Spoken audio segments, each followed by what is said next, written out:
what you've witnessed at the TCF Center. So thank you both for your testimony. We appreciate it. And now, Mr. Giuliani, I think we'll move on to the Colonel here. It's all right. So Colonel Phil Waldron is here.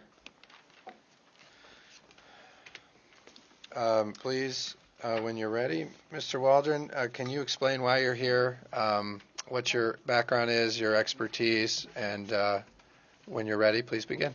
Mr. Chairman, ladies and gentlemen, I'm here to look at some statistical analysis. I worked with a team that's been looking at the voter manipulation, election manipulation since November of 18. I started looking at this issue in August of this year, doing a deep dive on several key areas with some of the electronic voting machine companies.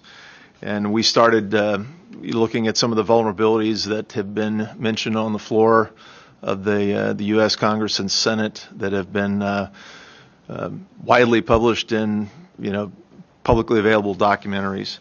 So we began looking at the problems immediately after the election, doing analysis on anomalies in the data.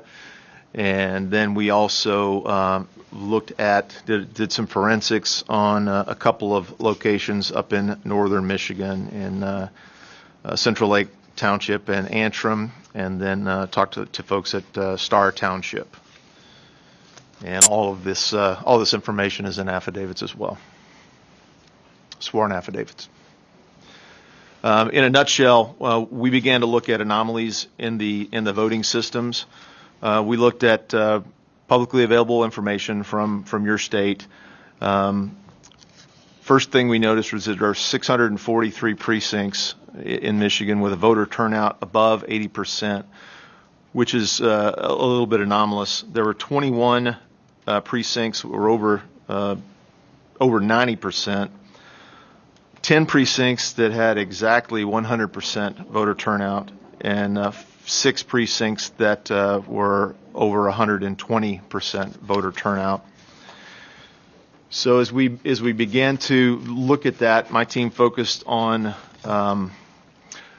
anomalous patterns where votes were entered in an amount of time that was physically impossible for the tabulation machines to process the votes. And so we found four spikes in the analysis that exceeded the tabulation machine's ability to process that amount of votes in a timeline, and that was in Kent County, Macomb County, Oakland County, and Wayne County.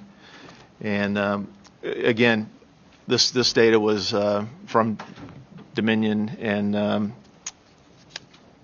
published, in open source.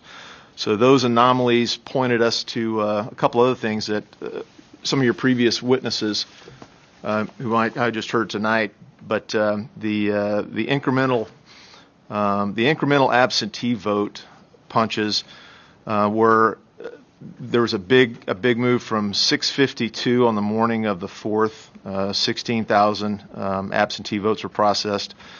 Between 6:52 and 7:49 local time on the 4th, an additional 213,429 absentee votes were processed, and this aligns with some of the observations that the previous witnesses made.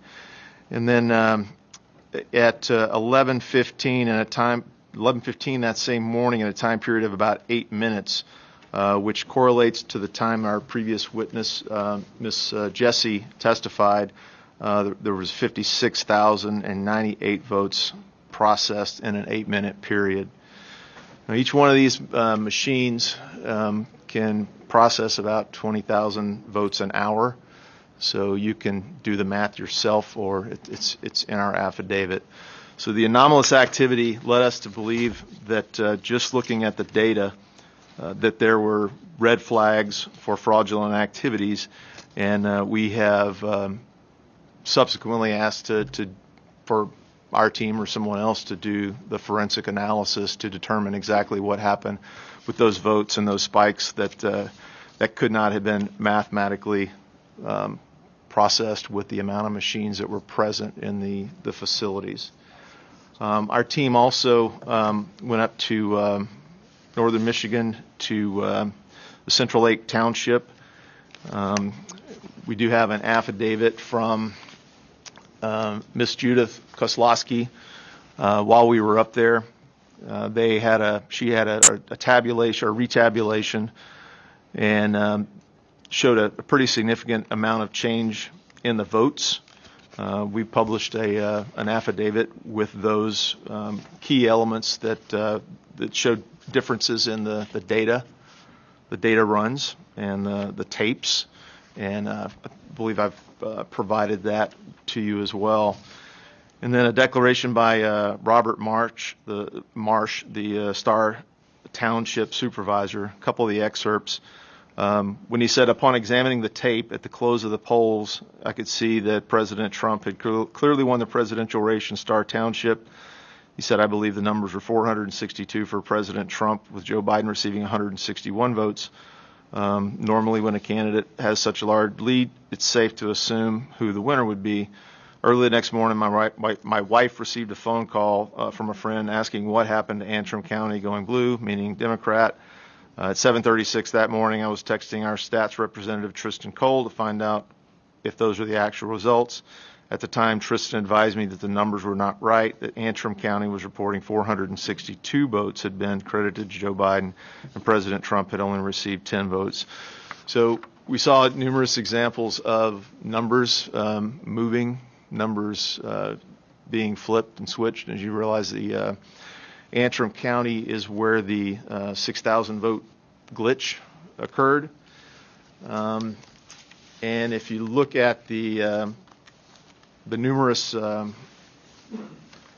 references in the guidelines for elections in the Help America Vote Act, the Federal Election Commission Voting System Standards, and the Federal Information Security Modernization Act, an error rate is permissible for 1 out of 125,000 ballots. And if you look at just what happened in Antrim County, the error rate was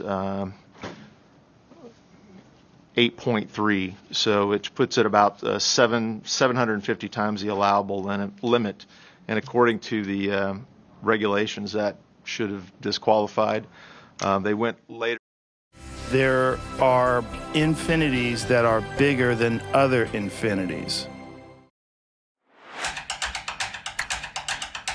Next Insurance is changing business insurance. And change that from a glitch to a clerical error, which, they kind of changed up the reporting on that a little bit. In a nutshell, we found several other things using open source data.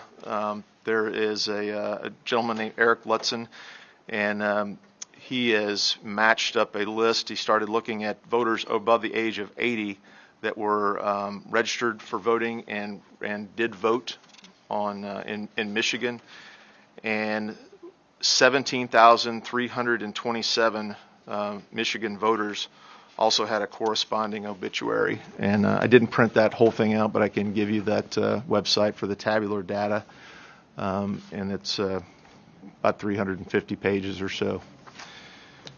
So in the essence of time, I'll close it out.